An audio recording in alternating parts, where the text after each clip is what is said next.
아니지 이렇게. 오늘 우리가 읽은 본문을 보게 되면 야곱과 그의 아들들의 일생에 있어서 가장 힘들고 어려운 문제를 풀어야만 하는 일을 겪는 모습을 보게 됩니다. 야곱과 그의 아들들은 지금까지 세상에 태어나서 수없이 많은 일들을 겪었고 또 많은 문제들을 겪어보았지만 이번 문제처럼 어떤 해답을 찾아내는데 애를 먹은 적이 없었습니다.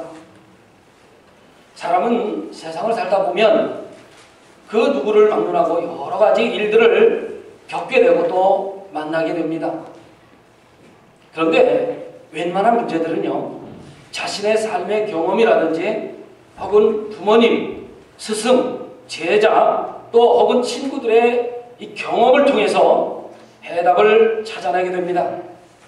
그런데 야곱의 아들들의 이번 경우에는 그들로서는 일생에서 한 번도 겪어본 적이 없는 정말 어려운 그런 문제를 맞이했기 때문에 해답을 구하는데 매우 힘들어하고 있는 모습입니다.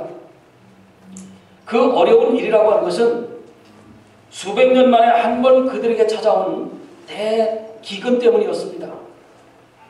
당시 이 기근으로 말미암아 양식을 구할 곳이라고는 애굽 한 군데밖에 없었는데 야곱의 아들들은 이 애굽에서 양식을 구하러 갔다가 큰 아주 곤욕을 치러야만 했던 겁니다.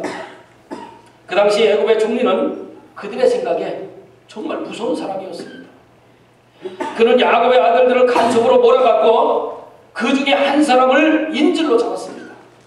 그리고 아버지와 막내를 데려오지 않으면 너희들이 간첩이라고 하는 그것을 풀어줄 수가 없다라고 말하면서 그들에게 양식을 조금 주어서 집으로 돌려보냈습니다. 그러면서 막내 동생을 데려오는 것이 이 간첩이라는 오명을 벗을 수 있는 것이라는 겁니다. 그렇게 엄포를 지금 야곱의 아들들에게 놓은 상태입니다. 아무튼 야곱의 아들들은 간신히 형제들 중에서 두 번째인 시므온을 인질로 내주었습니다. 그리고 양식을 얻어서 집으로 돌아오기는 했습니다마는 어떻게 이 문제를 풀어나가야 할지 정말 막막했습니다. 그런데 그렇게 형제 중 한 사람을 인질로 내어주면서 어렵게 구워온 양식이 이 얼마 시간이 지나지 않아서 다 떨어지고 말았습니다. 이제 또다시 애굽으로 내려가서 양식을 구걸하지 않으면 식솔들을 다 굶어 죽일 수밖에 없는 상황에 처하고 말았습니다. 지금 시므온은 애굽의 인질로 잡혀 있습니다. 또 그리고 데려오라고 하는 이 베냐민은 아버지의 반대로 데려갈 수도 없는 형편에 처하고 말았습니다. 한마디로 말하면 진퇴양난에 처해 있는 것입니다. 이래 할 수도 없고 저래 할 수도 없습니다. 사실 우리는 이미 이 사건의 진상을 다 알고 있기 때문에 그거 뭐 쉽지 이렇게 생각할 수도 있습니다만은, 그러나 오늘 우리가 본문을 깊게 이해하기 위해서는 요셉이라는 인물에 대해서 전혀 모르는 척 하셔야 하겠습니다. 우리가 애굽의 총리로 있는 요셉이라는 인물에 대해서 모른다라고 생각을 해야만이 이 문제를 풀어가는데 우리가 지혜를 얻을 수가 있습니다. 우리가 이 문제를 풀어야 하는 이유가 있습니다. 그것은 무엇입니까? 우리 자신이 현실에서 바로 이런 종류의 문제들을 겪을 수 있기 때문에 그렇습니다. 요셉이 겪은 문제를 우리들의 삶에서도 우리들도 겪을 수 있습니다. 오늘날 우리 그리스도인들이 서로가 다 다른 입장이기는 합니다만은 우리도 진퇴양난이라는 그런 문제에 봉착할 수도 있습니다. 지금 양식을 구할 때라고는 애굽밖에 없습니다. 애굽의 총리는 자신들을 지금 그럼에도 불구하고 간첩으로 몰아세우고 있습니다.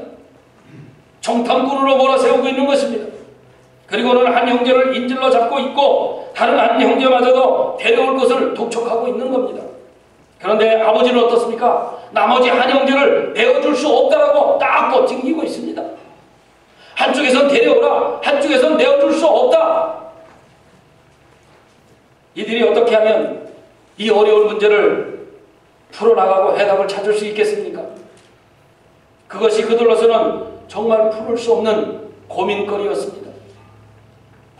오늘 보면 43장 1절부터 2절까지 보겠습니다. 그 땅에 기근이 심하고 그들이 애굽에서 가져온 곡식을 다 먹음에 그 아버지가 그들에게 이르되 다시 가서 우리를 위하여 양식을 조금 사오라.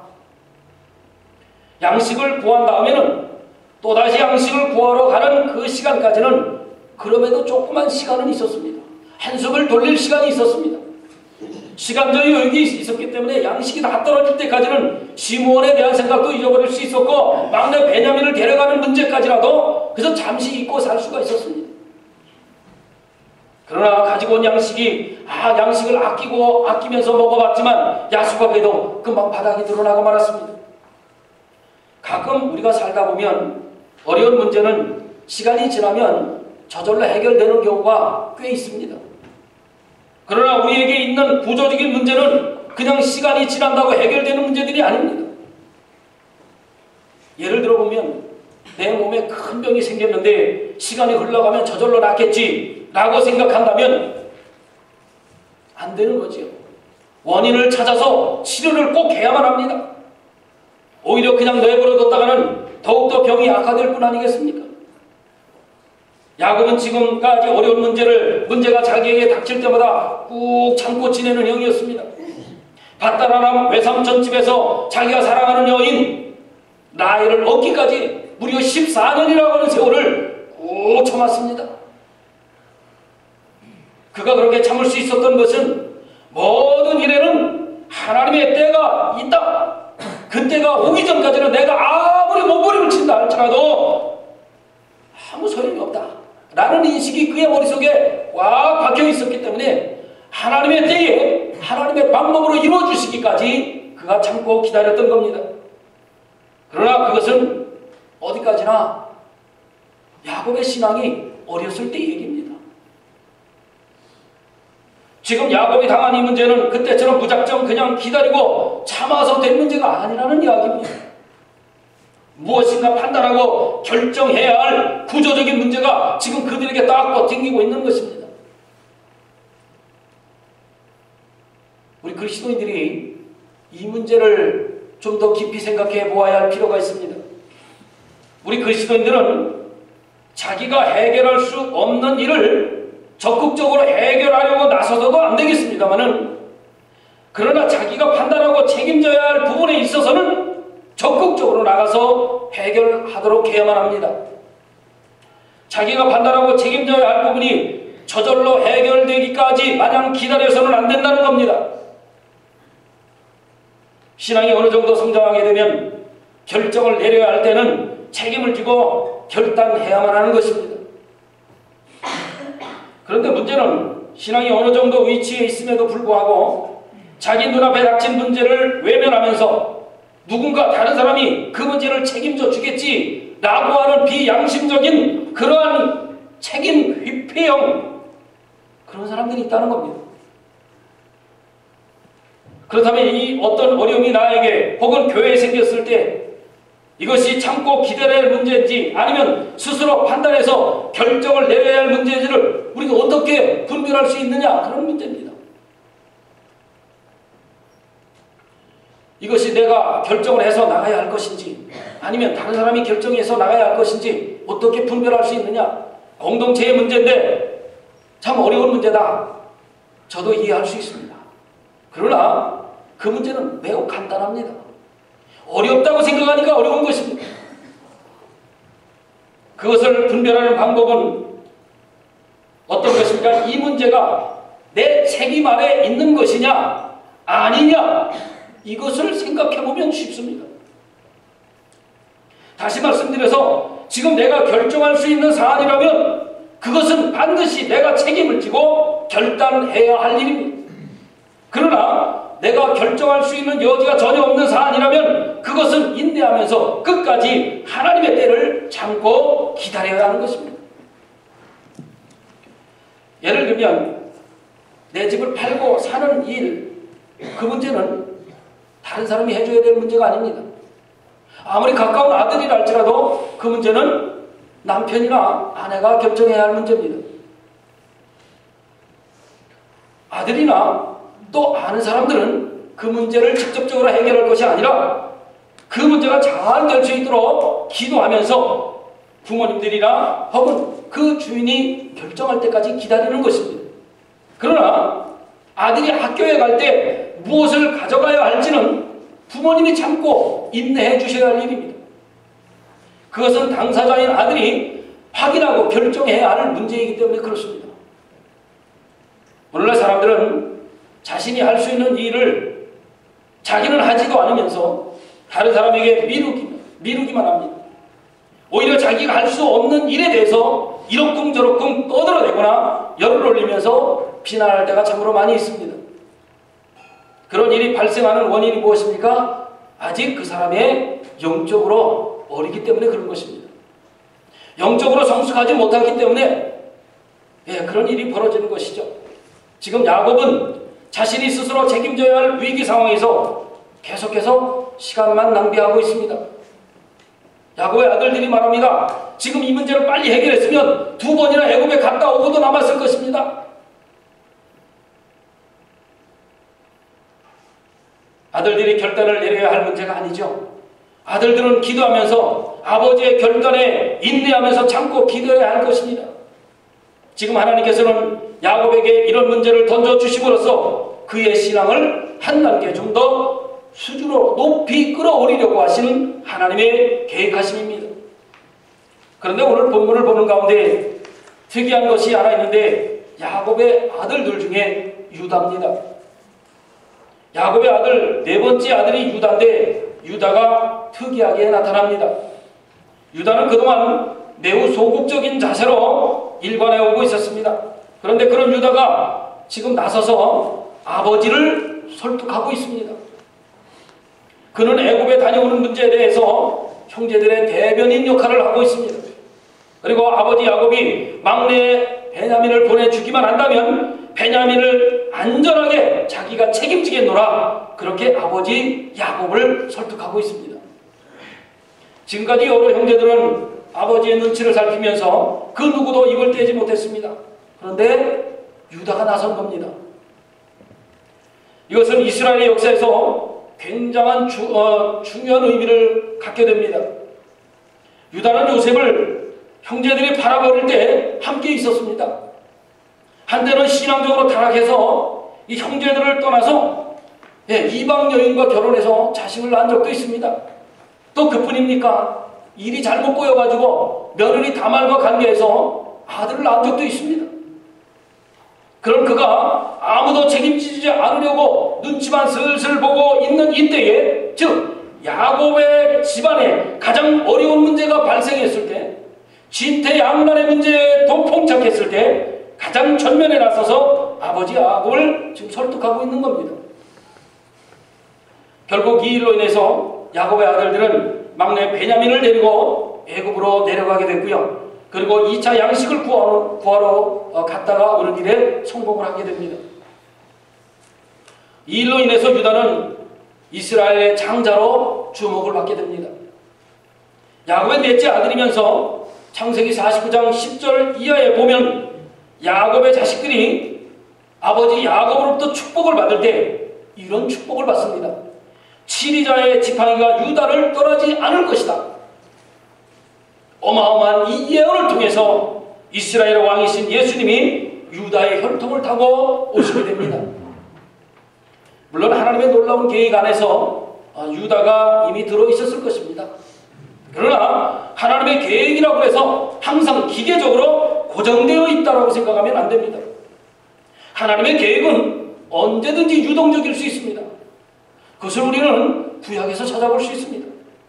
레위 지파가 제사장 직책을 붙잡게 된 동기가 있습니다.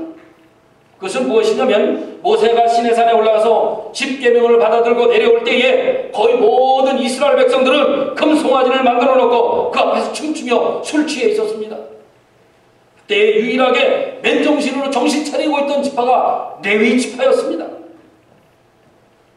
그것은 그들은 하나님의 칼이 되어서 망령을 부리는 자기 동족들을 참수하는 일을 맡게 됩니다. 바로 이것이 레위 지파가 제사장직을 맡게 된 동기입니다. 하나님의 나라의 지도자는 바로 어려울 때 두각을 나타냅니다. 평소에 말만 뻔지를 하다가 정작 어려운 일이 생길 때 뒤로 물러나는 사람은 지도자의 자격을 얻을 수 없습니다. 유다는 자격면으로 따진다면 사실 자격 없는 아주 볼품없는 사람이죠. 허물투성이 사람입니다. 한때 신앙적으로 타락했던 인물입니다. 그러나 그는 아버지 야곱이 가장 어려움을 겪고 있을 때에 가만히 관망만 하고 있지 않았습니다. 자신의 모든 인격과 생명을 걸고 그 어려움을 해결하고자 전면에 나선 겁니다. 하나님의 백성은 이런 일을 얼마든지 만날 수 있습니다. 대단히 부담스러운 일을 맞이할 때가 있다 그런 말이죠. 정말 하고 싶지 않은 일을 맡을 때가 있다 그런 말입니다. 뭐 그렇다고 해서 이 부담스러운 일을 만났다고 해서 뭐 뒤로 물러선다든지 혹은 뭐 그것을 안 한다고 해서 지옥을 간다든지 뭐 누가 비난한다든지 그런 것은 사실 아닙니다. 그러나 하나님의 백성들이 결정적으로 어려울 때 아무것도 하지 아니하고 뒤로 물러나 있게 된다면 그런 사람은 어떻습니까? 영원히 그저 엑스트라로 남아있을 뿐이죠. 주인공이 될 수 없다 그런 말입니다. 그렇다면 우리는 유다가 이 문제에 있어서 어떻게 개입해야 하는지를 살펴볼 필요가 있지요. 유다는 세 가지 방향에서 이 문제에 개입하고 있다는 사실을 우리가 알 수 있습니다. 그 첫 번째가 뭐냐면 우선 아버지 야곱에게 현실을 그대로 받아들일 것을 간청하고 있습니다. 본문 3절부터 5절까지 보겠습니다. 유다가 아버지에게 말하여 이르되 그 사람이 우리에게 엄히 경고하여 이르되 너희 아우가 너희와 함께 오지 아니하면 너희가 내 얼굴을 보지 못하리라 하였으니 아버지께서 우리 아우를 우리와 함께 보내시면 우리가 내려가서 아버지를 위하여 양식을 사려니와 아버지께서 만일 그를 보내지 아니하시면 우리는 내려가지 아니하리니 그 사람이 우리에게 말하기를 너희 아우가 너희와 함께 오지 아니하면 너희가 내 얼굴을 보지 못하리라 하였음이니이다. 아마도 아버지 야곱은 이 문제가 그렇게 심각하다는 사실을 느끼지 못한 것 같습니다.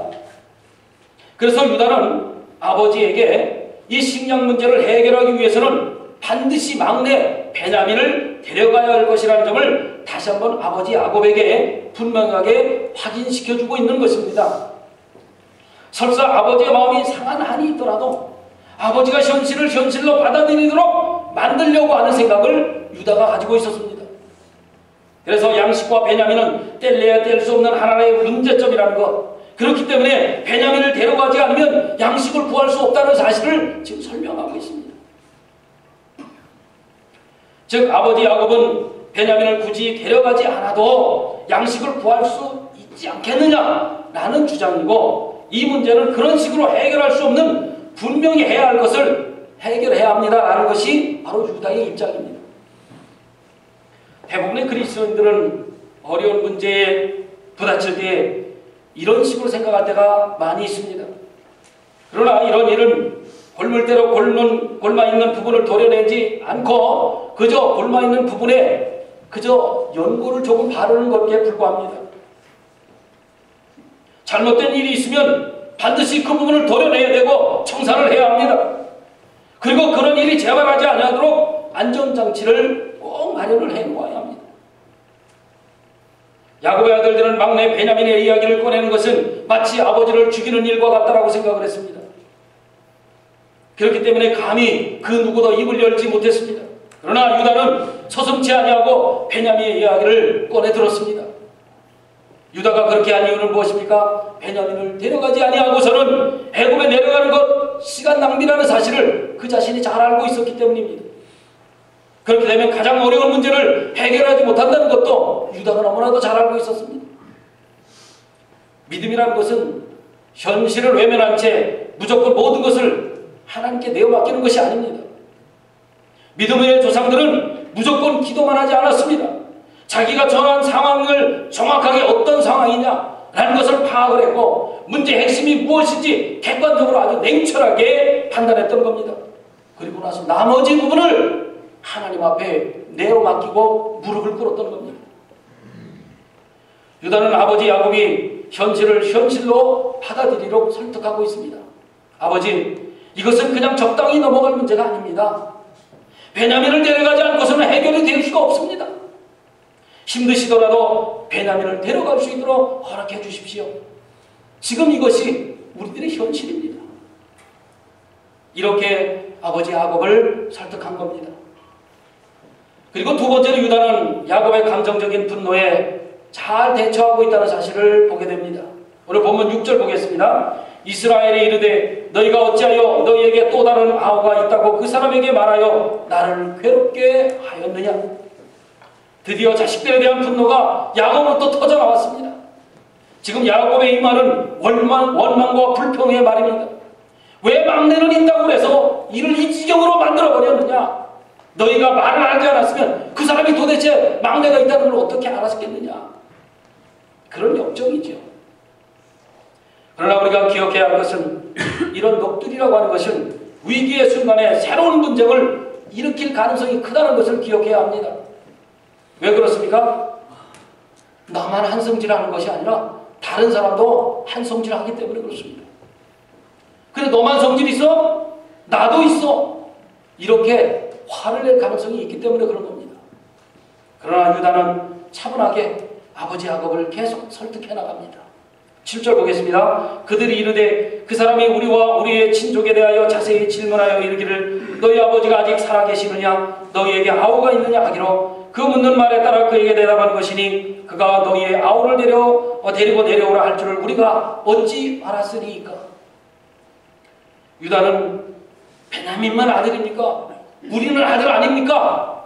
이렇게 화를 낼 수 있는 여건이었지만 차분하게 그때 형제들이 그럴 수밖에 없는 상황이었습니다라는 것을 자세히 설명해 주고 있습니다. 애굽의 총리가 집요하게 가족에 대해서 물어보는 바람에 어쩔 수 없이 대답하고 말았습니다. 누구라도 이렇게 베냐민을 꼭 데려야 한다라고 말할 줄은 그 누구도 우리 형제 중에는 없었습니다. 지금 유다가 하고 싶은 말이 뭡니까? 지금 와서 그때 잘못을 따진들 무슨 유익이 있습니까? 그런 말이에요. 중요한 문제는 애굽에서 또 양식을 얻어오는 것 아니겠습니까? 우리 본질적으로 생각합시다. 그런 말이죠. 본문 8절 보겠습니다. 유다가 그의 아버지 이스라엘에게 이르되 저 아이를 나와 함께 보내시면 우리가 곧 가리니 그러면 우리와 아버지와 우리 어린 아이들이 다 살고 죽지 아니하리이다. 유다는 지금 아주 지혜롭게 이 문제를 잘 해결해 나가고 있습니다. 유다의 생각은 이 문제를 아버지와 다툼으로 인해서 망쳐서는 안 된다는 생각입니다. 현실을 직시하자는 거죠. 누가 옳고 그른가 그런 문제가 아니라 현실적으로 베냐민을 데리고 가서 양식을 더 구해오자 그런 말입니다. 성질 급한 사람은 성질부터 내고 맙니다. 그래서 자기를 도우려고 오는 사람을 잃어버리고 오히려 적을 만드는 경우가 많이 있습니다. 지금 이들의 상대는 누굽니까? 애굽의 국무총리예요. 감히 얼굴을 쳐다볼 수 없는 높은 자리에 있는 사람입니다. 자기들끼리 내가 옳으니 해봐야 아무 소용이 없어요. 유다는 야곱의 분노를 철저하게 현실적으로 인식시키고 가라앉혀주고 있습니다. 세 번째, 유다는 자기가 손해보면서 자기 자신을 담보로 내놓고 있는 모습을 보게 됩니다.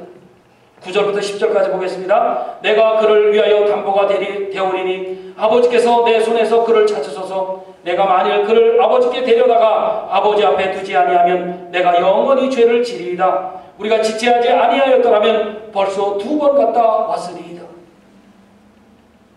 유다의 이 말은 무슨 일이 있더라도 자기가 베냐민을 책임지겠습니다. 그런 말입니다. 아버지께서 사랑하는 막내 베냐민을 절대로 잃지 않고 내가 책임지고 다시 데려오겠습니다. 혹시 무언가 일이 잘못되게 되면 베냐민 대신에 내가 애굽에 붙잡혀서 볼모가 되는 날이더라도 베냐민은 반드시 돌려보내주겠습니다. 그런 각오하는 말입니다. 여기서 우리가 유다에게서 발견하는 것은 목자 정신입니다. 유다는 말로만 하지 않았습니다. 자기 자신을 담보로 삼았어요. 담보는 무엇입니까? 자신을 희생할 수 있을 때 가능한 것이 담보입니다. 나를 희생하지 않고는 담보를 세울 수가 없습니다. 유다는 자신이 희생하지 않고서는 이 어려운 문제가 해결되지 않는다는 것을 알았기 때문에 그래서 자신의 모든 것을 담보로 지금 제공하고 있는 것입니다. 이것이 하나님 보시기에 진정한 목자의 모습입니다. 양을 지키는 목자는 자신의 목숨을 걸고 늑대나 이리들로부터 양들을 보호해야만 합니다. 그러나 하루 대충 일하고 일당 받는 이 아르바이트 목자는 그렇게 할 필요를 느끼지 못하는 거죠. 우리는 말을 많이 하는데 일을 하지 않은 사람들을 볼 수 있습니다. 목자의 정신이 아닙니다. 말을 하면 본인이 책임을 져야 합니다. 말을 꺼낸 사람이 앞장서야 하는 겁니다. 우리 교회는 좀 그랬으면 좋겠습니다. 내가 어떤 안건을 내놓았으면 그 안건에 대해서 자기가 먼저 앞장서서 그 일을 해나갔으면 좋겠습니다. 이게 목자의 정신입니다. 안건은 자기가 꺼내놓고 다른 사람이 일해주기를 바라는 것은 목자의 정신이 아닙니다. 이제 유다의 설득으로 야곱은 결단의 모습을 보입니다. 야곱의 방식을 한번 우리가 살펴보죠. 그는 일단 자식들의 모든 문제를 스스로 책임을 지고 해결하기 시작해 나갑니다. 우선 애굽의 총리의 마음을 누그러뜨릴 손물을 준비하도록 합니다.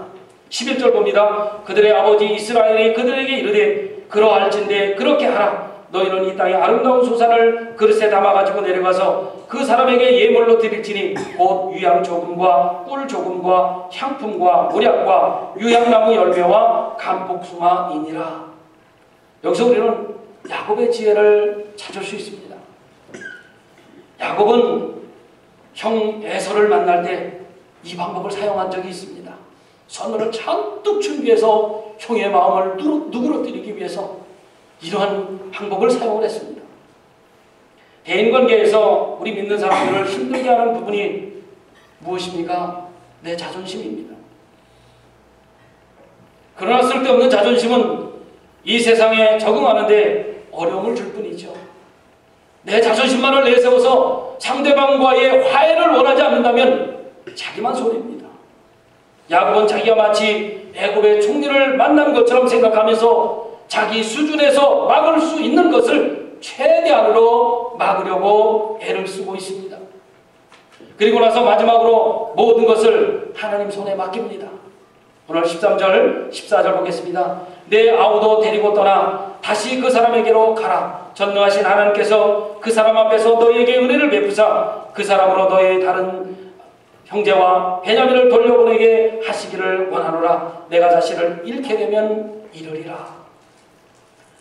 야곱은 자기가 할 일을 모두 마친 후에 최종적인 결과를 하나님 손에 맡깁니다. 우리에게도 이런 구조적인 문제는 얼마든지 발생할 수 있습니다. 이럴 때 우리가 해야 할 일이 무엇입니까? 내가 마지막까지 붙들고 있는 이 세상적인 욕심을 포기하는 일입니다. 그 욕심을 포기하지 않으면 그 문제는 영원히 해결될 수가 없기 때문에 그렇습니다. 야곱은 막내 베냐민을 포기하지 않으면 영원히 식량 문제를 해결받을 수 없었습니다. 우리는 유다가 그렇게 많은 죄를 지었고 허물투성이의 사람이었지만 하나님의 백성들이 고통당하고 있을 때 자기의 몸을 사리지 아니하고 나섰습니다. 자신의 지팡이에서 그러므로 말미암아 통치자의 지팡이가 영원히 떠나지 아니하는 축복을 받았습니다. 우리는 이것을 꼭 기억해야 합니다.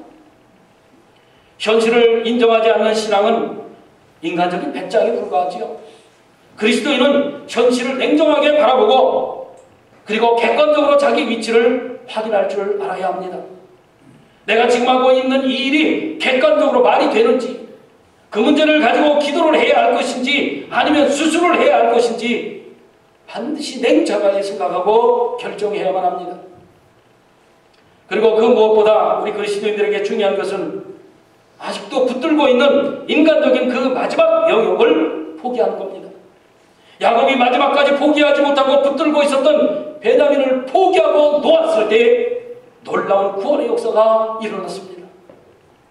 사실 우리는 모든 영역에서 다 책임을 질 수가 없습니다. 결국 결정적인 우리의 삶의 부분은 기도하면서 하나님께 맡기는 겁니다. 그런데 우리가 하나님께 맡겨야 할 영역을 맡기지 못하게 된다면 어떻게 됩니까? 결국 우리들은 인간적인 방법을 총동원하게 될 것이고 그리고 피할 방법을 모색하게 될 겁니다. 이것은 어쩌면 우리들에게는 굉장한 위기의 순간이 될 수 있습니다. 사랑하는 성도 여러분, 이 어렵고 힘든 때에 자신의 모든 것을 걸고 책임지려는 자세를 가진 사람만이 이 세상에서 위대한 삶을 살 수가 있습니다. 그리고 빛과 소금의 역할을 끝까지 잘 감당할 수가 있는 것입니다. 위기 때에 하나님의 빛을 비출 수 있음을 우리가 기억하고 한 주간의 삶에서 승리하시는 저와 여러분들 되시기를 주님의 이름으로 축원합니다.